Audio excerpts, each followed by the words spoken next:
À Kamalo, localité dans le département de Séguéla, au nord-ouest de la Côte d'Ivoire, le sous-préfet en poste depuis 2017 n'avait aucun moyen de locomotion. Une réalité harassante pour les populations. En attendant que l'État affecte le véhicule de fonction promis, le sous-préfet de Kamalo, Baba Bayo, peut avoir le sourire. Un véhicule de type 4x4 lui est offert. Ce don de Diomandé Vamissa, cadre de la région, va contribuer au rayonnement de la sous-préfecture puisqu'il va permettre à l'autorité préfectorale d'être plus proche de ses administrés. Le sous-préfet, avec les moyens de mobilité, peut facilement accéder aux populations pour lancer les différents messages de l'État et aussi contribuer à la cohésion sociale. À cela s'ajoute une dotation en carburant d'une valeur de 500 000 francs CFA offerte par Bassouman Kone, le doyen des cadres des 12 villages que compte la sous-préfecture de Kamalo, peuplée de près de 10 000 âmes.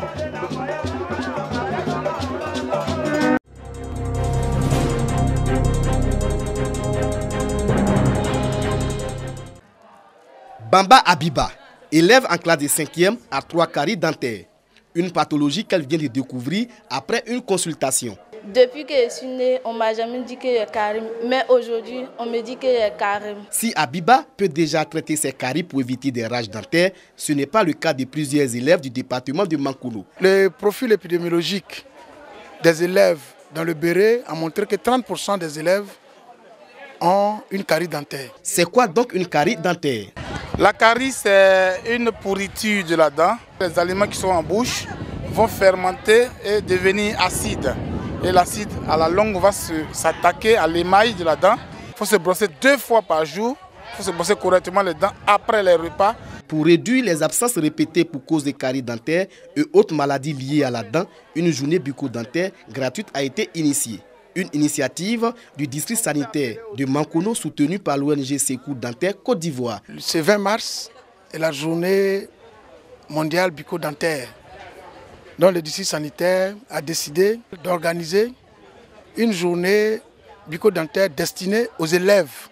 Près de 1400 élèves ont été consultés dans les sous-préfectures de Tienoué et Boanougou. Le bilan il est alarmant parce qu'avec les petites statistiques qu'on a déjà depuis ce matin jusqu'à maintenant, nous avons plus de la moitié des élèves qu'on a consultés qui ont au moins une carie dentaire.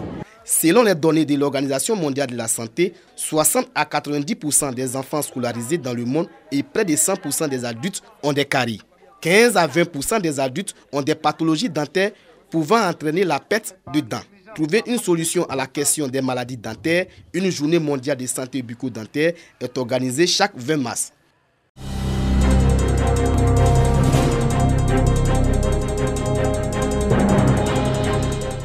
Lutter contre la pauvreté et créer de l'emploi aux jeunes et aux femmes de la région du Kabadougou.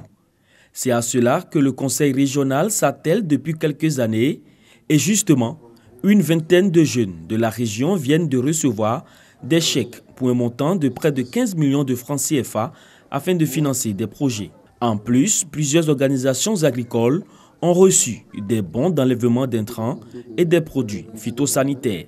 Il s'agit d'une mission d'évaluation à mi-parcours de l'exécution des différents projets qui nous permettent d'apprécier qualitativement et quantitativement ces différents projets lors de leur mise en œuvre et éventuellement de faire des corrections sur la suite. Autre action de développement, c'est la remise d'une pompe à motricité humaine dans le village de Mamouya.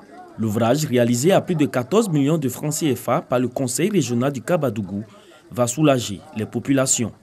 Elles vont désormais consommer de l'eau potable. Réunis en session, les conseillers régionaux ont adopté les budgets afin de poursuivre les actions de développement initiées au profit des populations. Il s'agit entre autres de la construction et de la réhabilitation de bâtiments scolaires à Sokorodougou et à Férémandougou.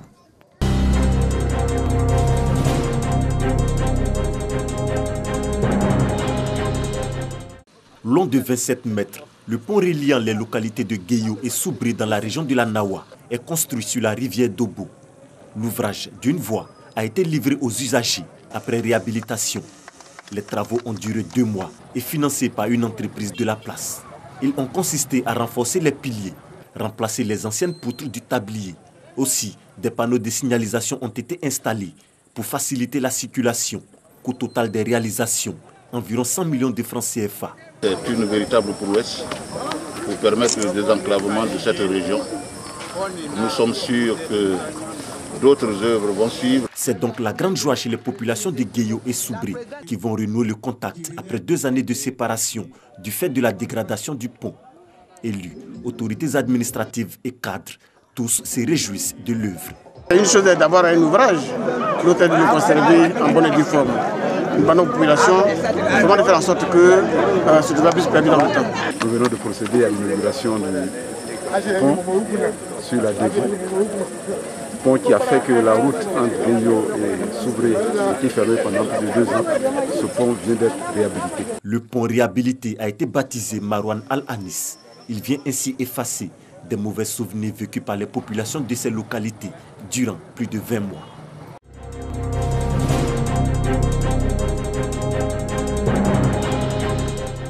Ils viennent de toute la Côte d'Ivoire. Ils ont un village commun, La Toile, sur les réseaux sociaux. Le village d'alliance interethnique de Côte d'Ivoire. Des alliances à plaisanterie pour contribuer en tout temps à la décrispation pour la paix et la cohésion entre peuples vivant en Côte d'Ivoire. Des membres qui ont décidé de développer l'esprit d'entraide. Premiers bénéficiaires, les enfants de la pouponnière de Boaké. Des vivres et des non-vivres d'une valeur de plus d'1 million de francs CFA offerts. Ça, c'est une Côte d'Ivoire unie, une Côte d'Ivoire unifiée, avec la cohésion sociale. Ils sont venus de partout, du nord, du sud, de l'est, de l'ouest et du centre. Aujourd'hui, on se retrouve en fils de Côte d'Ivoire. C'est ce qu'on veut. Voilà. Vu que le village interethnique, la Côte d'Ivoire doit se servir de cet exemple. Pour cette sortie de Boaké, l'alliance à plaisanterie n'a pas manqué. Ce petit-là, ce jeune homme-là, quand il est à côté de moi, il est très heureux. Parce que je suis en train de travailler un peu pour l'affranchir de son inculture notoire, gourale. Tu vois, c'est ça le problème.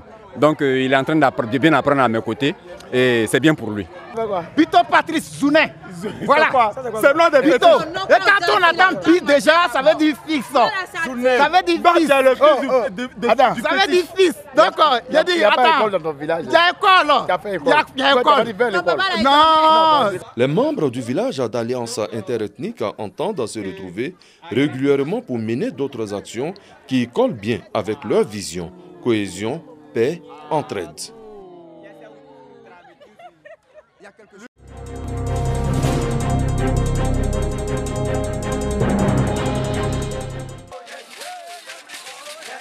Moment de retrouvailles et de réjouissance, le Pakinou Festival de Yamoussoukro a 5 ans cette année.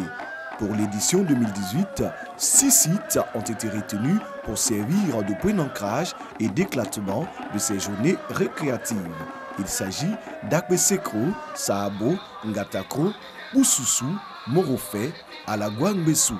Chaque village aura une journée articulée autour de réjouissances populaires. Les villages voisins seront également de la partie avec des danses et des activités culinaires.